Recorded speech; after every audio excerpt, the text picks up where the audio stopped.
গায়ের রং নিয়ে অনেকেই অনেক সমস্যা রয়েছে।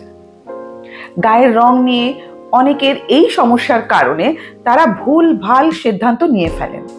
তারা কোনো কেমিক্যালস ইউজ করেন স্কিনটাকে পরিষ্কার রাখার জন্য, স্কিনকে গ্লো করার জন্য।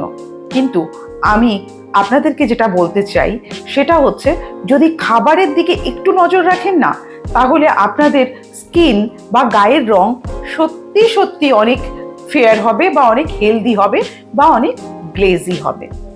শুধু নিয়মিত আপনাকে যে খাবারগুলো খেতে হবে, সিজনের সাথে সাথে ফল, যে সিজনে যে ফল পাওয়া যাচ্ছে সেই ফল, বিশেষ করে ভিটামিন সি যুক্ত যদি ফলটা খেতে পারেন তাহলে খুবই ভালো হয়। এছাড়া আপনারা খাচ্ছেন যেটা প্রতিনিয়ত খেতে হবে, যেমন আমলা জুস, ঠিক আছে, সালাড।